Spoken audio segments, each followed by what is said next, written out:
By stroking the path, we can use any of the drawing tools to draw a line along the path. Before we stroke the path, let's change the foreground color. We pick the foreground color swatch, then select yellow from the color picker, and press Enter. Next, we select the brush we want to stroke the path with. Although we can change which drawing tool we want to use with the Stroke Path command, the brush which is currently selected for that tool will be used. We select the Airbrush tool since it is the tool we'll use to stroke the path. Then select the smallest brush from the second row of brushes. Now we click the black arrow in the Paths palette and select the Stroke Subpath command. In the toolbox, the airbrush is currently selected. Let's click the drop-down arrow to the other tools that are available. As you can see, we can use just about any tool we would normally use for editing the image to strike the path. We'll keep the airbrush and click the OK button. A yellow line now appears under the path.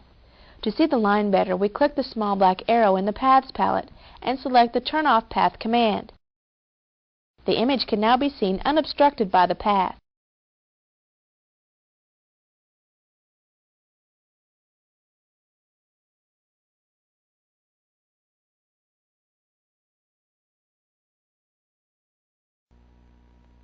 Let's see how we can use the paths to create selections. We click on the Work Path in the Paths palette to turn it on again. Then click the small black arrow to display the flyout menu. Let's click the Make Selection command, and the Make Selection dialog box appears. We'll leave the feather radius set to 0 pixels and leave anti-alias selected in the rendering options. Let's discuss the operation options. New Selection is currently chosen and is the only option available at this time. If there was an active selection in the work area when we selected this command, we would have the option to add to that selection, subtract from the selection, or intersect the selection. Let's click the OK button to create the selection. The dialog box disappears, and we see the dotted line, or marching ants, as it is commonly referred to, along the path. We don't want to paint over the yellow border, so let's adjust this selection. We open the Select menu, then click Modify in the menu. From the flyout menu, let's click the Contract option. In the Contract Selection dialog box, let's set this to 3 pixels. Then click the OK button. The marching ants now appear inside the path.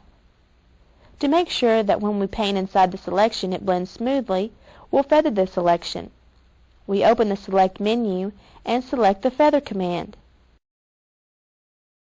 We'll keep the feather radius at 2 pixels and click the OK button. Let's paint some purple lines inside this selection.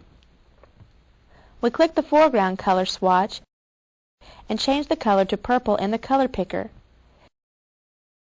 Then we press Enter. With the Airbrush tool selected, we click inside the selection and drag the mouse to paint. To see the changes we made, we press Ctrl+D to deselect the ring. Then choose Turn Off Path from the Paths flyout menu.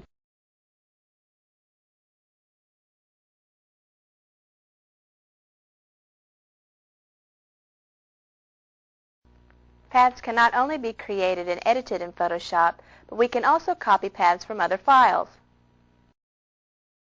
Let's copy a path from another file. We press Ctrl+O for the Open command. Then double-click the frame file to open it.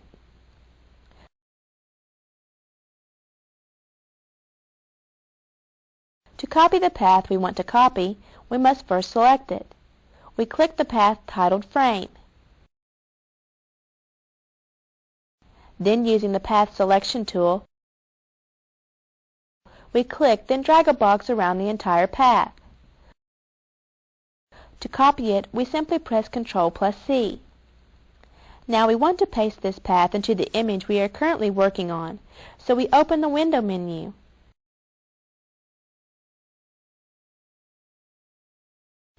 And select Planet 2 from the bottom of the menu. We don't want to paste this path over the one we just created, so we'll create a new path. We click the black arrow on the side of the Paths palette.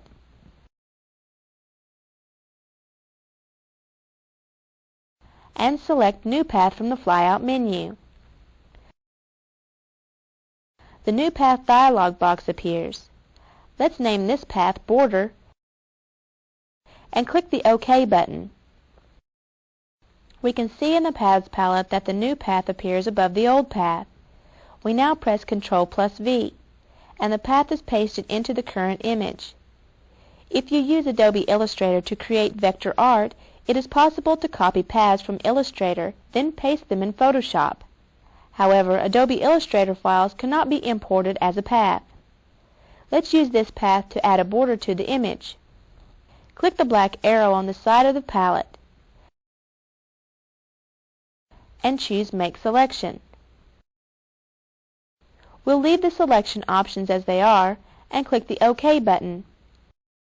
Now we open the selection menu and choose the Inverse command. We'll fill the border with the same pattern we created earlier. We click the Paint Bucket tool. Then click outside the selection. We press Ctrl+D to deselect the border.